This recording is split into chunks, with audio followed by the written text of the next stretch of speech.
morning. Good morning. All right, gang. Welcome to the PT on Ice Daily Show. Starting about a minute late here. I apologize. Some technical difficulties on my end. Welcome to Monday. Happy July 5th. So, hope everyone had a wonderful 4th of July weekend, celebrating with some family, some friends, maybe a cold drink, maybe a lake or a boat or a pool, whatever you use to stay cool. And just able to have a good, safe holiday weekend here and celebrating the 4th Independence Day and all the freedoms we have as Americans, which is awesome.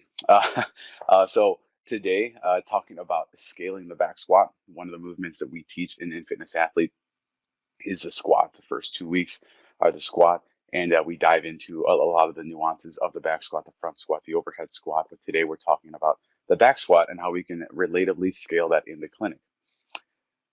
And first, I guess I'll introduce myself. For those who don't know me, my name is Guillermo Contreras. I'm a physical therapist in Milwaukee, Wisconsin. I'm a teaching assistant in the fitness athlete division as well as the older adult divisions of ICE, and primarily help out in the fitness athlete live courses, in the NMOA live courses, and with the Essential Foundations online cohort. So if you haven't met me and you plan on taking any of those courses, possibilities to get to meet me at that point. Courses coming up for the month of July. We have a few left this month. Next weekend, I believe, not this coming weekend, but the following weekend, July 17th, 18th, there's lumbar spine coming to Charlotte, North Carolina. The week of the 24th and the 25th, we have total spine thrust in Hopewell Junction, New York. Not sure where that is, but I'm sure it's beautiful there. As well as lumbar spine heading back out to the west coast of the Pacific in Santa Barbara, California. And then finally, the last weekend of July, July 31st and August 1st, which coincidentally is also the weekend of the CrossFit Games for anyone attending up here in Madison, Wisconsin, or over here, depending on what part of the country you're at. We have Fitness Athlete, 2 different Fitness Athlete live courses, one in Hollywood, Florida, so down, I think, near Miami. So some really nice weather down there, nice and hot, nice and steamy. Hopefully the weather stays safe. I know there's some hurricane stuff going on, so hopefully you can stay safe there. And then and we have Lee's Summit, Missouri, with Mitch Babcock and Zach is in Florida. And then lastly, cervical spine in Greenville, South Carolina, to finish up the courses for July.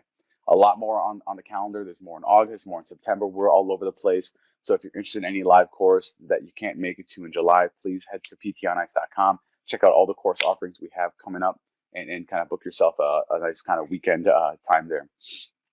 Online courses coming up. Right now, we are right in smack dab in the middle of Essential Foundations for Fitness Athlete. So the next cohort does not start up until September 13th. So you have plenty of time to get signed up for that and hit that up. And then Advanced Concepts actually starting up next week on July 12th. So if you've taken Essential Foundations, if you've taken Live, if you're looking to get that CMFA certification and be certified in the Fitness Athlete, Advanced Concepts starts up on July 12th next week. So be sure to sign up. I'm not sure if there's spots available yet, but I think it's worth checking it out if it's something on your bucket list. MMOA, next cohort of Essential Foundations for older adults, starts up on August 18th. So again, just about a month for all these courses to kind of start up and get hit up really nicely. Okay, so back to the topic at hand, right? Scaling the back squat. The back squat is a movement that we use and we teach with the importance of loading up the lower extremities, the posterior chain, the midline, right? There's some compressive forces and are going to help strengthen a lot of different things. We teach it as a way to help improve patellar health, quad tendon health. It's a way to access increased ankle range of motion, hip motion, all these things. We teach the back squat, and if you've taken Essential Foundations for Fitness Athlete, the back squat is the week 2. It's the movement we hit, right? We have everyone do a back squat. We break it down. We look at the nuances of it. We look at different faults and patterns, and we try and coach out things that we see. And then we try and apply that to the clinic. How can we do these in the clinic? And not every clinic out there has a nice setup like this, full squat rack, barbells, everything like that. But we still want individuals to be able to squat in the clinic. We want to be able to use the squat as a way to treat patients in the clinic because we are fitness forward, right? First and foremost, fitness forward. Let's get a barbell, let's get a kettlebell, let's get something in someone's hands. Truth is, though, not everyone is ready for a barbell on their shoulders. They're not ready to hold that weight there. Maybe 45 pounds is just a little bit overwhelming for that individual to even think about. So what are the different ways that we talk about using a squat pattern or scaling the squat back? First and foremost, like the easiest way to think about it is a box squat or a sit to stand. A lot of people just use a chair, which is a standard, I think, like 18-inch chair. But something I'm going to throw out there is everyone should own or have a box, a plyometric box of some sort in their clinic. This one here is from Rep Fitness, right? They run like $100 or so. Rep doesn't do has free shipping now, so that's pretty cool. Rogue Fitness has them like prefabricated, just like put them together. But you should have a plyometric box of some sort, something that they can sit down to, and ideally multi-sided, right? If you don't do multi-sided, you have the space where you can have multiple different height boxes. But this is probably one of the best tools you can get. This one here is a little bit smaller. This is a 20 by 16 by 18, so it's a little shorter. If you don't plan on ever having people do plyometric type stuff, jumping onto boxes, this is a great option for you. It's soft, so it feels more comfortable than the hard edge like metal boxes. I get patients complain all the time they don't like the way that feels on their legs. But something like this is really, really recommended. And why? Because it gives someone a target. When we're doing a squat, we're literally just saying like, hey, I want you to stand up and sit down. I don't have to go through all the nuances of explaining this is exactly what I want it to look like. This is what I want you to do. This is exactly how I want to see it be, right? I'm just going to have Martha, can you just sit down and stand up for me? Try not to use your arms. And she's like, what do I do with my hands? I'm like, I don't care. Just put them right here if you want. Sit down and then stand back up. How was that? How did it look, right? Is that comfortable for them? Can they do it? Are we seeing a lot of this forward shift because they're afraid to let their knees come forward? In which case we can do something like elevate their heels a little bit to kind of encourage a little bit more anterior translation of the knee and driving through their thighs a little bit more. The beauty of something like this is this can be a scaling option in and of itself, right? We start with a 20-inch, or maybe you have a 24-inch, and you have someone who's extremely weak, extremely deconditioned, really stiff knees. We're just trying to really introduce this without causing pain. They make 24-inch boxes, or you can take a 20-inch box. I'm sure you have an Eric's pad somewhere around, right? Throw an Eric's pad on there, give it an extra 2-3 inches, have them sit just a little bit higher, and get them comfortable there. Load them up in some way. Dumbbells, kettlebells, slow controlled tempo eccentric on the way down, explode on the way up, whatever you'd like. With this here, it's nice because this is 20 inches high. Then I can just do this, and I'm like, you know what? You're doing really well. Let's have you sit a little bit lower to that 18-inch box, right? And then this one is nice because I can drop it down to a 16-inch height, right? That's fairly low. That's lower than probably most toilets people are going to be sitting down to or sitting on a low couch, anything like that. So this is a great way to scale that movement to get them more comfortable with a deeper squat and have them working even harder. You can also scale this, right? Bring it up high. You can do some single leg work, right? If they're comfortable with it, you can have them pick their leg up, sit down, stand up. Other leg, sit down, stand up. They can go down with one, up with two. A lot of ways to vary it up. Using load is obviously one of the easiest ways we use. The barbell on the shoulder ain't going to happen, but can we put weight in front of them? Can we take a kettlebell? Can you hold the kettlebell in a goblet position? Right here. Yep, okay. Sit down and stand up with it. Just hold it right there and sit down and stand up. Good, very nice. How did that feel? Can we make it slower? Can we make it lower, right? Look at all the different variables you have at your disposal and try and use them to give your patient the most adequate, appropriate stimulus that challenges them and makes them work and think about how they're moving and what they're doing.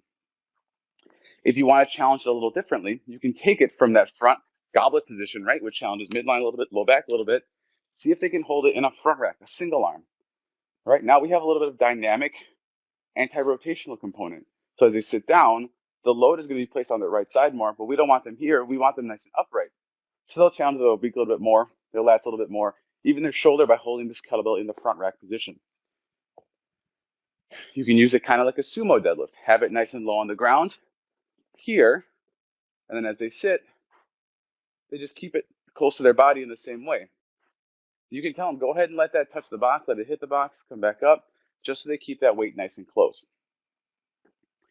Let's say you don't have a box. You don't have anything. Maybe you have like a post or a TRX or a suspension trainer, right? You can use that as a way to at least load that range of motion and get them comfortable with sitting down into it, as well as encouraging a more kind of friendly squat pattern that's going to really emphasize the knees and take load and stress off the back. We have a rig here, a rack, obviously, but anything works, right? I've seen clinics that don't have squat racks but have that humongous true stretch machine, right? You can use a post, you can use a door jam, anything they feel comfortable and safe holding on to, but grabbing on there and say, hey, I just want you to sit down between your feet as far as you can. Now I'm just doing a supported squat. And I come back up, add a pause, squat. There's a nice long pause. 1, 2, 3, stand back up, right?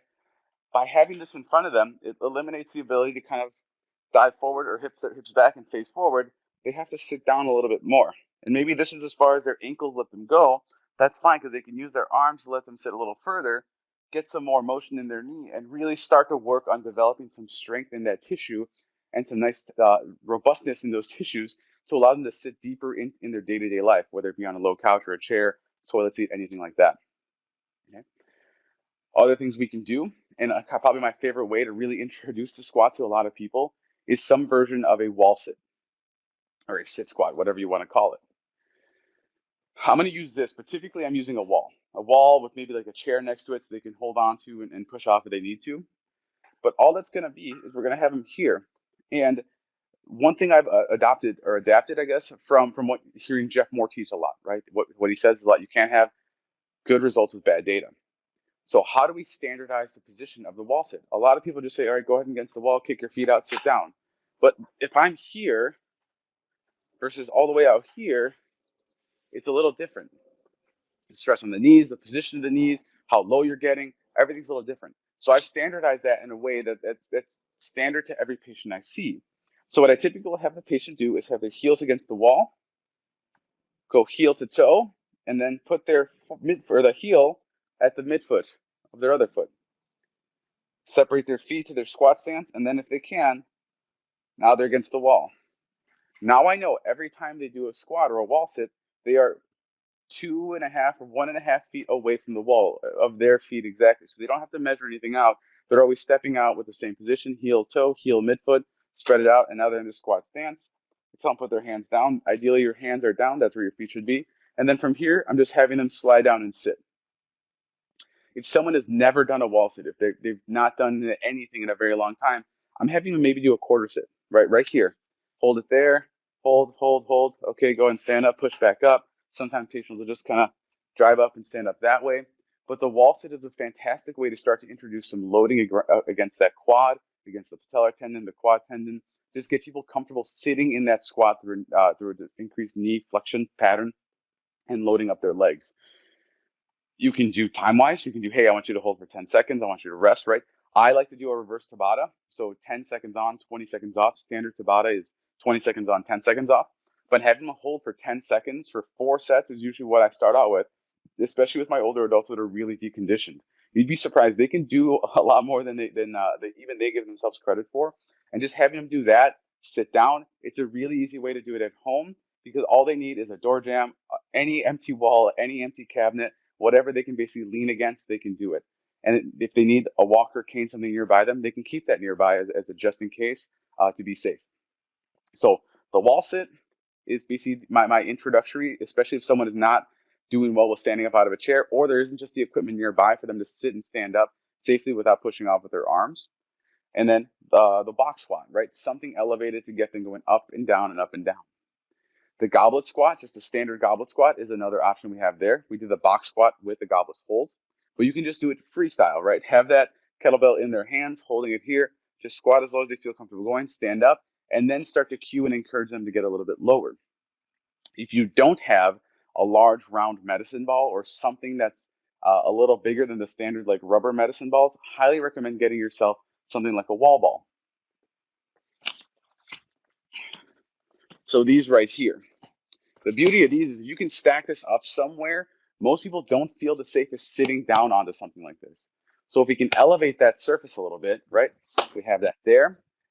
You can't see on camera unless you're watching on Instagram.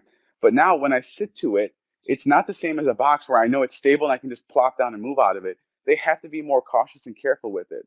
So it encourages them to be more controlled in their descent. There's the ball, right? I'm not going to plop down because that's when I can almost fall, but I can kind of tap it. There it is. And can I drive up and out of it?